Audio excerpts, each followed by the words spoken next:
I'm mourning and praying for the Iranian people who have passed away before I begin this video. I sincerely offer my sympathies. I sincerely hope the Iran soon experience both freedom and peace.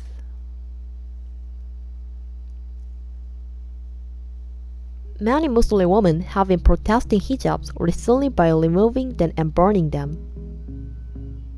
By claiming the right to remove hijabs, women's rights, freedom, and equality, protesters have protested hijab, which repressed and oppressed women. There has long been a dispute regarding hijabs. In reality, it has routinely regulated what women wear. For instance, the old belief that women who have little feet are beautiful led to the Chinese ritual of foot binding, which involved breaking and severely binding young girls' feet to make them smaller. Hijabs and foot binding, in which women's clothing was controlled by the men, have certain similarities. In the 20th century, this practice of binding the feet vanished. So how was it possible to avoid the foot binding?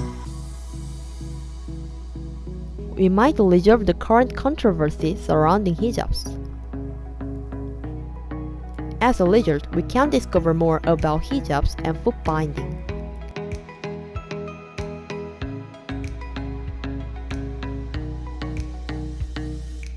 According to legend, EU created foot bindings in the 10th century during the Southern Tang Dynasty.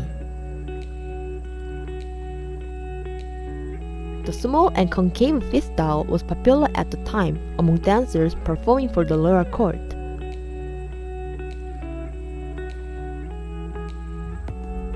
In Yunnan, the emperor's mistress was dancing while wearing white stockings which bound her feet.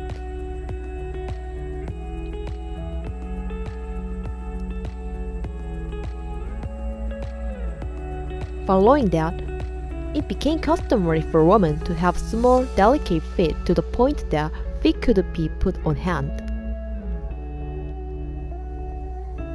Chinese women had to bind their feet together from the age of 4 to 5 to prevent them from growing.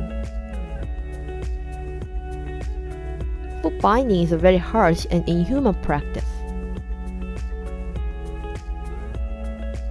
When the girl was 4-5-year-old, the foot binding was done by boiling chicken, immersing the girl's feet in the stomach of the chicken to soften them, and then totally bending the other 4 toes, and sticking them close to the soles of her feet, leaving only the big toe. We can imagine that young children could experience excruciating agony that they couldn't afford. Women's lives can be wrecked and damaged by foot binding. First off, having a deformed foot prevents women from engaging in outdoor activities. Because they must stay at home all day, women became economically and socially inadequate due to their isolation. In circumstances where the will to work is lost, women were left with little choice but to rely only on men.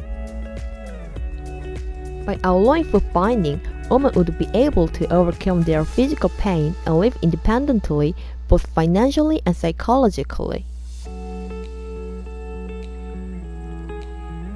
Ironically, this approach was developed by Western missionaries and Chinese men rather than by Chinese women. There were numerous Western missionaries in China in the 1860s. They were worried about Chinese women's rights to their missionary work at the time, since women were more likely than males to believe in their myths.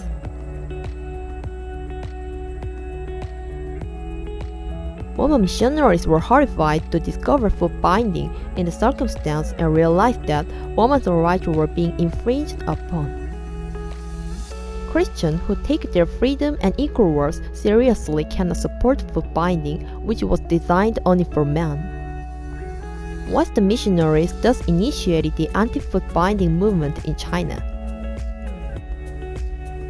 In 1898, the Chinese also began to oppose foot binding. Chinese reformers of the area aimed to include women in the concept of the people and make the world their own. As a result, it became crucial for women to have healthy pregnancies so they can give birth to children who will guide society in the future. Therefore, it is necessary to create a society where men and women are treated equally. Therefore, a prohibition of foot binding is unavoidable. In particular, women could end the foot binding that had been suffocating them since the 20th century. However, during the removal process, women's voice went unheard. Looking ahead, Western women and Chinese men led the battle against foot binding. No one comprehends the embarrassment felt by women, which began when foot binding was used to reveal their deformed feet.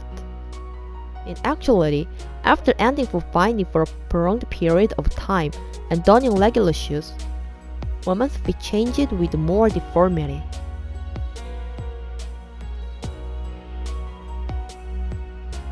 When they removed it, they hobbled and others stared at them. Women were made fun of when they showed off their deformed feet. In other words, women who had their feet bound were thought to be falling behind. The issue with the hijab was the same as it was with foot binding. In reality, the conversation about opposing wearing hijabs occurred in Europe more than in the Middle East. The topic of women wearing hijabs for a long time has been addressed in Europe with a strong position. However, women have the discretion to wear or remove a hijab. No one has the authority to forcibly remove or put on a hijab. We must pay attention to the opinions of women who wear hijabs. Instead of simply criticizing hijabs from a distance, we must comprehend why people choose to wear or remove them. No one can curse anyone.